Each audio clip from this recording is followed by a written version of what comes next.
Hi friends, అందరూ నమస్కారం. ఏపీలో 10వ తరగతి పరీక్షా ఫలితాలను విడుదల తేదీని ప్రకటించింది విద్యాశాఖ. అయితే మూల్యాంకనం ఎప్పటి నుంచి ప్రారంభిస్తున్నారు, ఫలితాలు ఎప్పుడు విడుదల చేస్తున్నారు అనేది అయితే వివరాలు తెలుసుకుందాం. మీరు 10వ తరగతి విద్యార్థులు చివరిదాకా వీడియో చూస్తే అర్థమవుతుంది. అలాగే ఎవరైతే రిజల్ట్స్ కోసం వెయిట్ చేస్తున్నారో ప్రతి ఒక్కరు ఈ వీడియోకి ఒక సబ్స్క్రైబ్ అవ్వండి, సబ్స్క్రైబ్ సపోర్ట్ చేయండి, అలాగే ఒక లైక్ చేయండి. వివరాలకు వస్తే కనుక 10వ తరగతి పరీక్షల మూల్యాంకనాన్ని ఏప్రిల్ 1 నుంచి ప్రారంభం చేస్తున్నట్టుగా తెలుపుతున్నారు. 10వ తరగతి పరీక్షలు ఈ నెల 30 తేదీతో ముగిన నేపథ్యంలో జవాబు పత్రాల మూల్యాంకనాన్ని ఏప్రిల్ 1 నుంచి ప్రారంభిస్తారు. అంటే పేపర్ వ్యాల్సిన అనేది ఏప్రిల్ 1 నుంచి ప్రారంభమవుతుంది. ఏప్రిల్ 8వ తేదీలోపు అయితే పూర్తి చేసేస్తారు. ఎందుకంటే ఎగ్జామ్స్ అనేవి మనకి వేరంగా మూల్యాంకనం చేసి రిజల్ట్స్ ఇవ్వాలని చూస్తున్నారు. ఏప్రిల్ 6 నుంచి సమ్మటివ్ అసెస్మెంట్ 2 పరీక్షలు మొదలు కావడంతో మూల్యాంకన సిబ్బంది కొరత రాకుండా సిబ్బందిని ఎంపిక చేస్తున్నారట.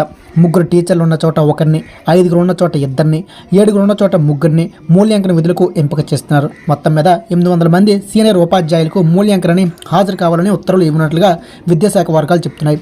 ఏప్రిల్ 3వ వారంలోనే 10వ తరగతి పరీక్షా ఫలితాలను విడుదల చేయాలనే విద్యాశాఖ ఆలోచన ఉందట. ఫ్రెండ్స్, చూస్తున్నారు కదా, 10వ తరగతి ఫలితాలను విద్యాశాఖ ఏప్రిల్ 3వ వారం అంటే ఏప్రిల్ 21వ తేదీ నుంచి 28 లోపు అయితే విడుదల చేయాలని భావిస్తుంది.